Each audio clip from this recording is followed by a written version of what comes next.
Hello बच्चों, let's read the question. A person is suffering from some sight problem. From the given diagram, say which defect he suffers from. And here a diagram is given with 4 options: A. Myopia, B. Hypermetropia, C. Cataract, and D. Astigmatism. Now to answer this question, first we will discuss here the key concept, and here the key concept will be human eye defect. तो जब हम बात करते हैं human आई की, it is a optical instrument जिसकी help से हम यहाँ पे डिफरेंट ऑब्जेक्ट को देख पाते हैं क्लियरली। और यहाँ पे अगर कन्वर्जिंग पावर ऑफ लेंस में कोई प्रॉब्लम आ जाती है, लाइक ये डिक्रीज या इंक्रीज हो जाता है, या आई बॉल का साइज इंक्रीज या डिक्रीज हो जाता है, उसकी वजह से हमारे पास यहाँ पे डिफरेंट आई डिफेक्ट्स प्रोड्यूस हो जाते हैं। नाउ अगर हम बात करें यहाँ पे जो इम्पोर्टेंट हमारे पास यहाँ पे आई डिफेक्ट आता है, दैट इज मायोपिया।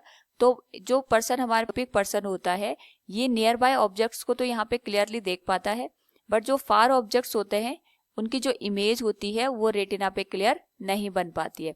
नाउ ये हमारे पास यहाँ पे 2 कॉज की वजह से हो सकता है। अगर हम इसको ऑब्जर्व करें तो ये हमारे पास आ गया आई लेंस, और सपोज मैं मान के चलती हूँ ये रेटिना है। तो जब भी ये यहाँ पे दूर से आने वाले लाइट रेज को ऑब्जर्व करेगा, तो उस पर्टिकुलर केस में यहाँ पे जो हमारे पास लेंस लगा है, अगर इस लेंस की यहाँ पे कन्वर्जिंग पावर बढ़ जाती है, तो जो भी कन्वर्जिंग पावर बढ़ेगी उसकी वजह से जो भी लाइट रेज यहाँ पे रीच करेंगे वो रिफ्रैक्ट होंगी, और रिफ्रैक्ट होने की वजह से क्योंकि इसकी पावर यहाँ पे बढ़ चुकी है, ये रेटिना पे न जाके पहले ही यहाँ पे इनको फोकस कर देगा, यानी जो इमेज होगी वो रेटिना पे ना बल्कि उससे पहले ही यहाँ पे इमेज बना देगा।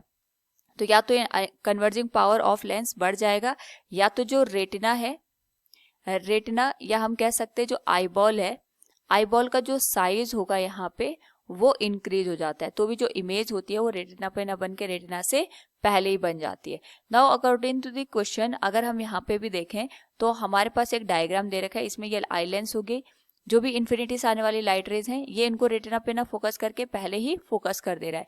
इसका मतलब जो इमेज है वो रेटिना पे ना बन के रेटिना से पहले ही बन जा रहा है। तो इस पर्टिकुलर केस में हम ये मान के चलेंगे कि हमारे पास जो ये पर्सन है ये मायोपिया से यहाँ पे सफर कर रहा है, it is a myopic person.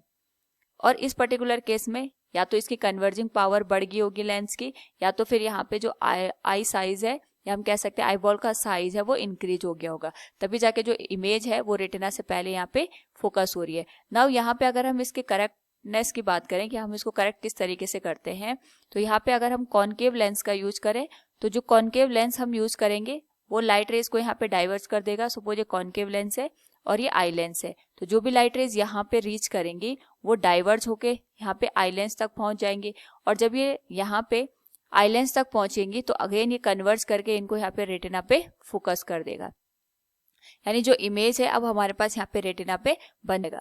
तो इसको करेक्ट करने के लिए we use here diverging lens और concave lens. So from the given question अगर हम देखें यहाँ पे, तो हमारे पास a person is suffering from myopia, option A will be the correct answer. Hope all you understood it. Thank you and best of luck.